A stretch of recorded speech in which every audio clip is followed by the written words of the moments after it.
Anybody know the rule we want to stay away from? You ever heard of the 5-10-20 rule? 5 inches for the side bags or the seat bags, 10 inches for the steering wheel, and 20 for the passenger dash bag. So we want to stay away from when we're working inside the car if we don't know that the car has been secured, okay? Like we talked about a little bit earlier, there's capacitors that store energy. So some people say 5 minutes until it's de-energized. I say never, right? We're just gonna stay, it's always gonna be alive, okay? So we always want to stay out of those zones as best as we can so we don't, if for some reason the bag does go off and we're in there, it's not going to take us and the patient out, okay? Some bags are different, they're all different sizes. I did a dash bag on a Mustang a couple weeks ago and it was like 34 inches from the dash into the passenger. 3, 2, 1. Got it. Woohoo!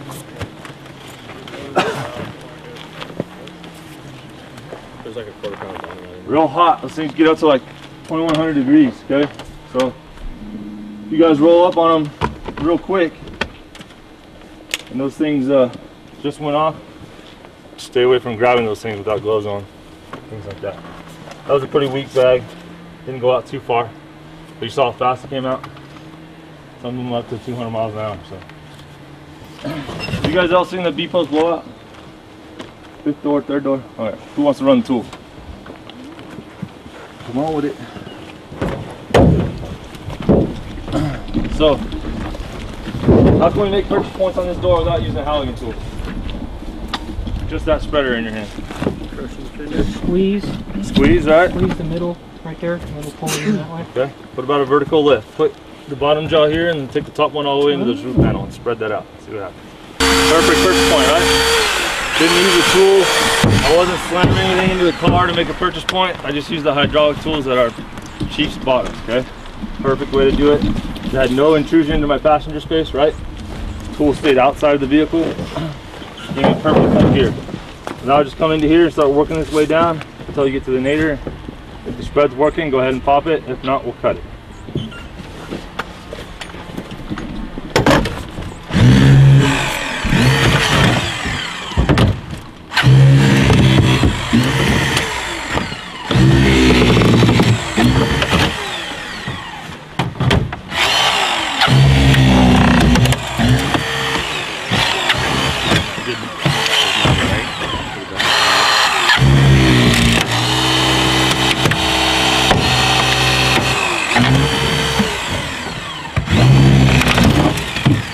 Perfect.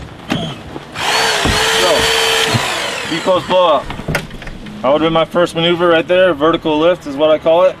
Gained access. That would have been 1. Door pop or to cut the nadir would have been 2. Now we're going to come into here. We're going to feel and peek everything, right? You guys ever heard that? So I got a seatbelt tensioner in there. We'll be okay as long as we cut down low with the rocker panel. Where's my cutter going? Okay. So as long as we cut down low, we'll clear that.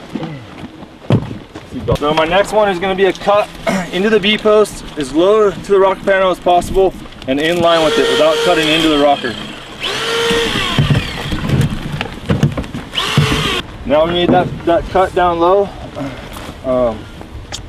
Now I'd probably stick a step chalk underneath this rocker so I don't blow it to the ground. So now our next move is going to be the blowout. Jesus. So what we want to do with our spreader is come in on an angle, and I want to catch the bottom of that cut where I made on the B-post in either the rocker panel or this back down here where the lower seat is, and literally blow this B-post up and out like a wing door, okay? Sometimes if you can't get into the cut, you can go to the bottom hinge on the door in here, and we'll do the same thing. Good. Did you see what he did? Just tore all that metal from the B-post and the rocker panel. It lumped a little here, just because the way it was cut. It's not a big deal, but come in there and make a snip with those cutters real quick. If you get a good spread on it, you'll literally just tear all that away, and then it'll free the bottom of the B-post up.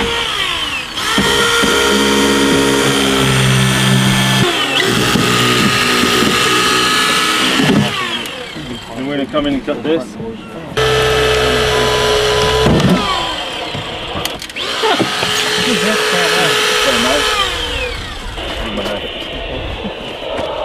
seatbelt? Yep.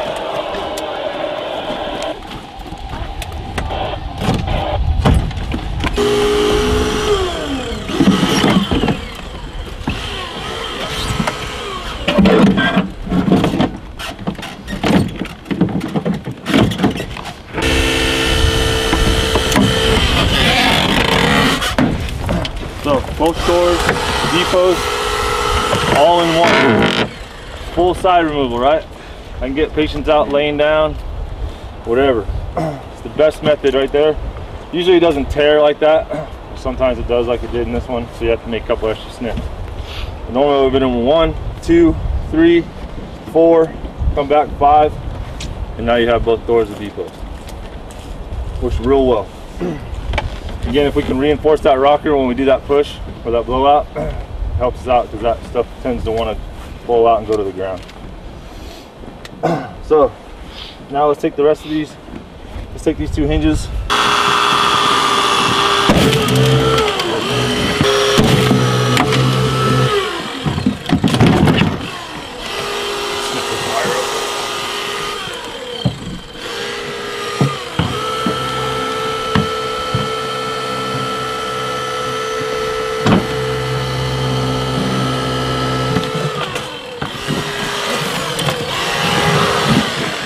Seen a dash lift?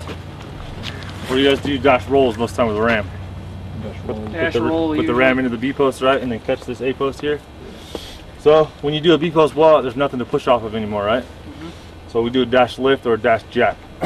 So come and take a chunk out of here, your cutters. See how that car moves? What did you hit? Spring, right? Reposition it a little bit so the bottom of the dog's not on the string. Cut just above the bottom hinge, in line on that. Who's next? Spreader. Now bring your tips right into that cut, but keep your tool as level as possible. Here, This way. Somebody? Alyssa. Straight into it. I'll do it. Okay. Tool is level to start off with. There you go. So what should we put under there? Caribbean, right? It's okay. Sometimes you have to do this. So if you can't get movement out of the dash, we'll take the floor down, okay? Away from the feet. But if we would have cribbed that up, you would have transferred that energy straight to the ground, and this thing would have came straight up. And we'll do that on the other side. We'll grab the step shock off my truck, and that way you can see the dash movement on the other side. But this is okay. You move the floor away from the feet rather than the dash, okay? Works great. I didn't have to get a ram and change out the ram with my hoses and all of that. I just use my spreader and my cutter for everything nowadays, okay? We did the fender crush here to eliminate some of the structural integrity in the strut tower reinforced area, which we'll do it on the other side, and you'll see this thing go to the sky. So let's do the same thing over there. Take the chunk out of the A post with the cutter, another low cut just above the hinge, and then I'll get a step shock and we'll.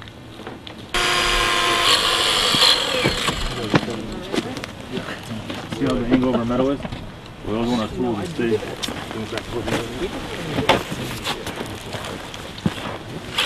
So move your leg out of there. So with this tool, so let me have it real quick. So tools are heavy. Just put them into our object and rest it there, okay? Don't try to put your knee under here, because if this tool moves, it's going to move your knee with it, okay? You're not going to stop this tool. So insert it, step away, and use your hand. Okay? Yeah, guys. How long do the batteries terrible supervisor? About 6.5 minutes continuous use. But as you can see, you got to get used to using the batteries, because every time you turn that start wheel, you're taking batteries out there.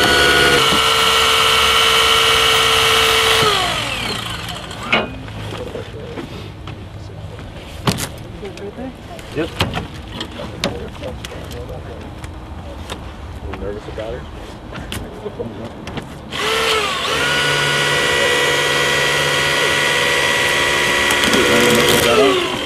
And go to the handle.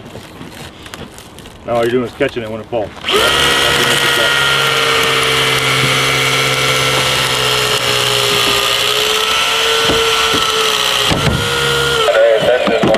Just above that hinge, yeah.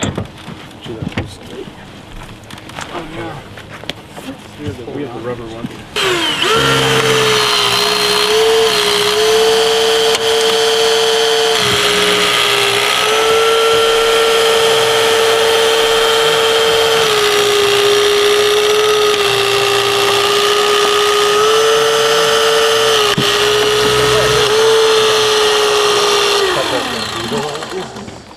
Slow down and then stop. Keep going.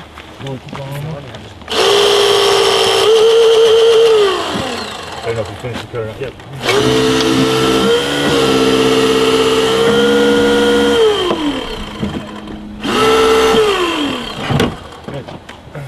Spreader. Right behind you. Just anything is left. It's like you just see all this metal standing in here? Yeah. We're just now we're just lifting the car, so get that bottom one under there.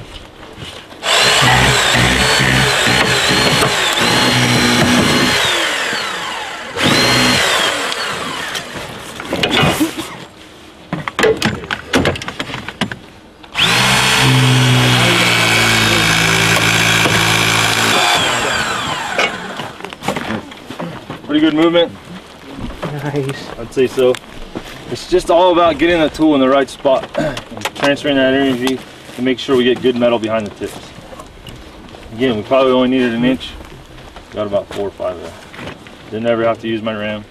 Just use my cutters and my spreader, which pretty much the majority of us leave hooked up on our rigs. So, a couple different ways we can do things, right? We can still could have come back if I didn't get enough. Now I can put my ram against the B post, back to my A, and finish the roll there if I needed more. Oh, questions? The battery time is about 6.5 minutes continuous use. So everything is with these battery tools is you got to make your spreads and your cuts count, right? So if I'm making multiple cuts, I'm looking at what's going to be my next cut. So when I'm backing out my tool, I only open it to what I'm going to need to go into my next cut, rather than all the way open, things like that. So we just got to pay attention to it. But you notice.